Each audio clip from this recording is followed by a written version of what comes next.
Hello, today is Monday, June 15th. Welcome to episode 608 of Fault Lines, the National Security Institute's podcast that gets you quickly up to speed 3 times a week on the national security and foreign policy debate shaking up America.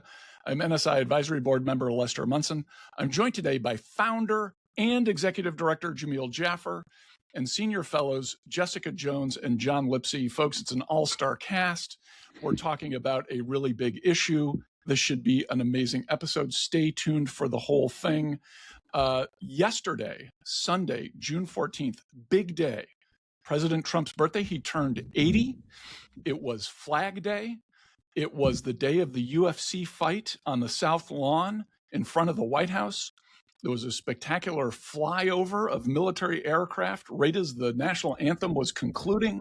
There was lightning off in the distance as the best juiced fighters in the world went after each other in the octagon. And the U.S. finalized a deal with Iran, bringing peace in our time. Peace to the Middle East. Say again, Jamil Jaffer. Peace in the Middle East. Peace in the Middle East. The thorniest issue affecting American policymakers for decades has been solved, according to President Trump. A agreement has been reached to open the Strait of Hormuz, to begin discussions about the future of Iran's nuclear program. The U.S. will end its embargo, its blockade of the Strait of Hormuz. Iran will make various concessions to be determined and to be publicized, because we have not actually seen the text of the agreement, which is a memorandum of understanding. On Friday of this week, that is the 19th, in Geneva, Switzerland, hosted by the government of Pakistan, the U.S. and Iran will sign a deal. It is for peace in the region. One of the thorny issues is the ongoing conflict between Israel and Hezbollah forces in Lebanon, where Iran wants Israel to stop shooting back at Hezbollah. And Israel is chafing at this agreement. Interestingly, President Trump, when he was talking about this agreement, praised Xi Jinping and Vladimir Putin for not breaking the U.S. blockade, and criticized Bibi Netanyahu for pushing really hard. Also, interestingly, President Trump, in the midst of all of this, has the initiative to call David Sanger of the New York Times, and for 20 or 30 minutes gives him a readout of the deal, the thesis of which from President Trump, and you can read this in the New York Times or on their very good podcast today, is that the Trump deal is better than the Obama deal, the JCPOA from 11 years ago. Jamil Jaffer, I know you're dying to talk about this. You wrote, as a staff person, the Iran Nuclear Agreement Review Act, which could be a very important law in the next couple of months as Congress wrestles with if they're going to do anything about this agreement. What say you, sir? Well, look, I mean, obviously the devil is in the details. The only thing that matters is whether this deal prevents Iran from getting a nuclear weapon. And the only thing that matters to that is whether Iran will be allowed to enrich uranium domestically. If, like the Obama nuclear deal, this deal or whatever comes in 60 days from now, the final deal to be negotiated, allows Iran to enrich uranium domestically, we've given away the ghost. We've failed miserably. The entire effort simply takes us back to a version of the Obama nuclear deal. Then it's a question of how long can they not enrich for, how much they can enrich for. Those are things you could debate about the Iran nuclear deal, but President Trump rightly got rid of the JCPOA precisely because it allowed Iran to enrich domestically. It's exactly why Iran has 440 kilograms of 60% enriched uranium, 90% of the way to weapons grade. It's exactly the reason why we've got to go now, get that nuclear dust and remove it. By the way, if they're allowed to keep any of that enriched uranium, same problem. We're going to have the same issue. It's not going to work. It's not going to be effective. It's going to be a fail. And that's the problem we have today. John Lipsey, you've been involved in these issues for a long time. You've got a thoughtful take. What is it? Oh, I was planning to come with the unthoughtful take today, Les. Look, to be clear, Obama's deal, the JCPOA, that allowed unlimited enrichment. So there's a over time with sunsets, it allowed unlimited enrichment. So there's a big difference between that, or there's a lot of room between that and zero enrichment. Zero enrichment is, I agree completely with Jamil, the only thing that the U.S. should be agreeing to. The only thing President Trump said he would agree to. But it sounds like he told David Sanger that they will have, that there will be a pause in enrichment for some period of time, and then they would then be able to enrich, but only to very low level. Certain level. I think he didn't just give a number. Like the Obama deal. The Obama deal allowed them to limited them to enrichment to a certain amount of time, and only having a certain amount of enrichment, and later on only being able to enrich to the 3.67 level. That is exactly the Obama deal. Identical, no difference. It might have some number of years difference. Again, we don't have the details, but this deal sounds suspiciously like the Obama nuclear deal, in which case it is a fail for President Trump. So my overall take is we don't know what's in the deal. We will find out eventually what's in the deal. They say they're going to publish the MOU, the text of the MOU. Presumably that will come by Friday when they have a signing ceremony, perhaps in Switzerland, which will be the best episode of this TV show so far. I hope the field marshal is there. That's going to be the most important thing. I think, it sounds like JD Vance is going to be there, and JD Vance was on the news shows this morning, and Lindsey Graham called this JD Vance's deal, and it does sound like this is a deal that JD Vance supports and sort of encouraged the president to strike, and that others in the administration, perhaps Secretary Rubio, are on the other side of this. And so this does appear to be JD Vance's deal. He's carrying the flag here. I think, to the point earlier, with the Review Act, I don't think the MOU will necessarily come before Congress as officially being reviewed under that law. But if the text is published, Congress is going to start taking it up, and JD Vance is going to be the one needing to defend this thing. And to Jamil's point, the closer this thing is to the JCPOA, the more scrutiny this is going to come over from Republicans, the more agitation, the more this is going to be something that is going to be a political challenge for JD Vance, and keeping a unified party around his potential candidacy. So he is out at the front on something that is incredibly fraught for him politically. So far, that seems to be what we know about this thing. And I think that's going to be what's going to be fascinating over the next 60 days of this, effectively just an extension of a ceasefire with continuing negotiations, albeit it sounds like with the Strait opening up, which is a victory over Iran on that front. Which, by the way, were the terms of the original ceasefire deal. The ceasefire deal that we already have in place required Iran to open the Strait, hasn't been open. No, inexplicable to me why we think they would now reopen the Strait without charging or the like. I mean, it's just the whole thing. The whole thing is a joke. I mean, it's ridiculous. The fact that we're negotiating with Iran over reopening the Strait. Once again, we should be reopening the Strait by force. They would do it now because there was a blockade by the U.S. in place that has imposed massive financial damage on the Iranians that they cannot sustain. And so that's why they would do it now. Jessica Jones, yesterday looked fantastic.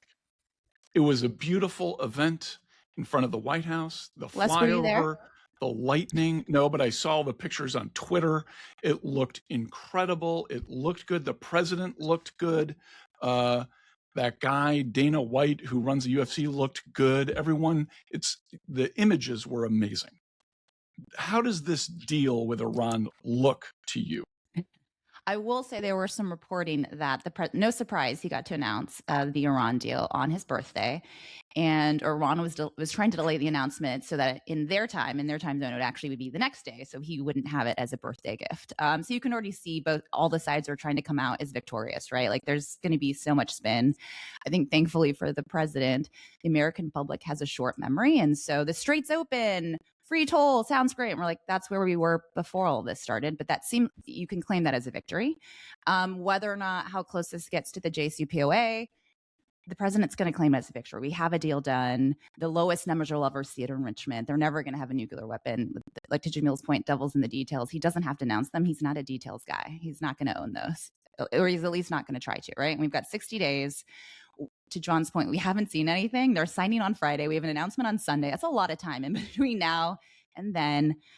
Some of the comments from the president about Israel were tough, trying to keep them out. So we're going to see what their response is, how they may spin it. I think, one of the consistent things is that from all the reporting, the MOU doesn't, the president has obviously changed his stance on regime change and protection of democracy and protesters and the like. I think he made a comment like, well, if the regime, attacks protesters, there's going to be consequences. I don't think anyone believes that. So that's a change. He's calling them pragmatists now. There's, senior administration officials say that, of course, the regime needs to sign off on the deal. So it's just a change. And yet it's going to be claimed as victory. We have the flyover, which, by the way, woke me up at 11:30 at night. Not cool, my friends. And you were asleep? You chose to live That's in the right. district, Jones. I support America less. The bigger, I think, American victory this weekend was the U.S. men's World Cup team won 4-1 over Paraguay on Friday.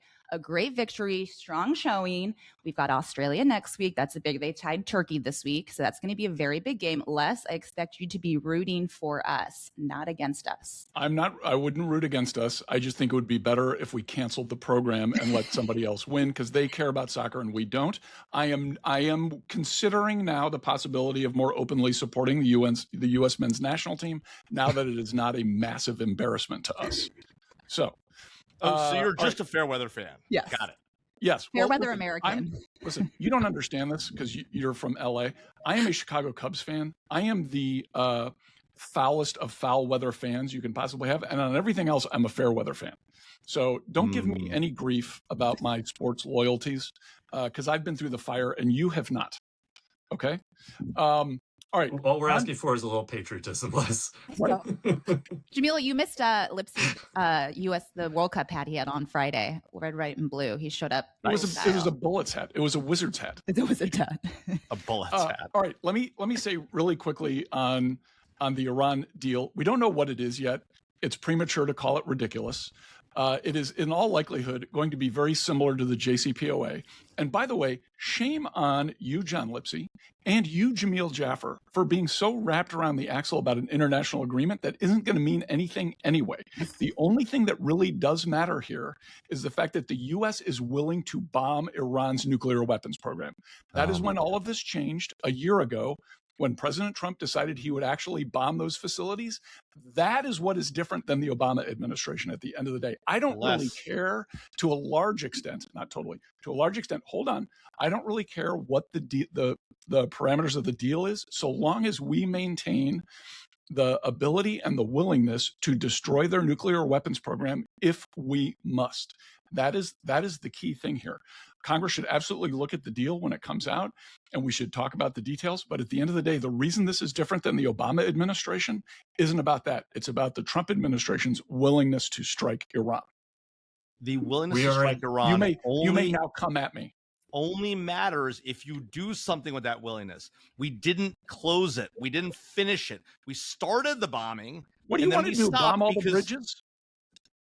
We stopped the bombing, not because of bridges, not because of any of that. We stopped the bombing because President Trump couldn't stand the oil price increase, a fact he should have been ready for. He couldn't stand putting U.S. soldiers on the line to reopen the Strait of Hormuz, a fact he should have known going in. He wasn't willing to do the whole thing. Strength and force only matters if you're willing to finish it off and bring it to a close and get the deal on your terms. If instead you use force and get back to the same terrible deal you had before, it's actually worse because it makes you look itinerant and unwilling to go to the end. That's the fundamental problem here. This actually is a complete and utter failure.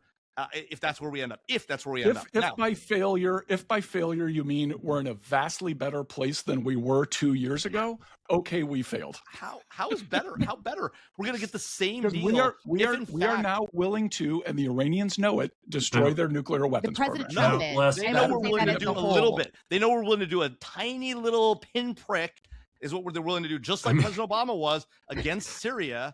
After the red line was crossed, it's the same failure. Obama didn't do anything after the red line was crossed. So a deal Les, I disagree because a deal is an inhibitor to striking again, to taking military action again on the nuclear program. If the deal allows it to exist, We will allows it see. to grow, Well, allows it we to will see. like the JCPOA We did. will see. We will see. All right, that's a wrap. I presume we're going to talk about this more in the future. Thanks to Grace Trice. What's that? Or it's a done deal, right, Les? This is the end of this topic. He has solved peace in the Middle East. Well, there's going to be, as John points out, there's going to be a very good episode of this show on Friday that we'll be able to discuss. Pakistan will be hosting in Geneva. There will be a lot of optics to take a look at and evaluate. There'll be 17 different people from the Iranian sort of, non-regime that have to be there because no one knows who's in charge. Will the Israelis kill any of them while they're there? JD Vance is going to hang for this deal. This is going to be his fail. The president's going to let him own it. Are you worried that the neocons won't like Vance after this? I'm worried that nobody will like JD Vance after this because he enabled the president to do this. He enabled the president to do a bad deal. His name is on the deal. The president's playing this very smart. He's not going to own this one. JD's going to own it. And JD should be really careful before he signs any deal that allows Iran to enrich nuclear. The question is uranium. The question is, will this be Kamala Harris border czar for JD Vance? All right. That's a wrap. Thanks to Grace Trice, Claude Jennings, the NSI staff for their help in producing today's episode. Join us on Wednesday, June 17th for another episode of Fault Lines, the National Security Institute's podcast that gets you smart fast on the foreign policy debate shaking up America. We're on YouTube. Check out our channel for a video of today's episode. We look fantastic. If you like what you heard or saw, be sure to rate, review, and subscribe.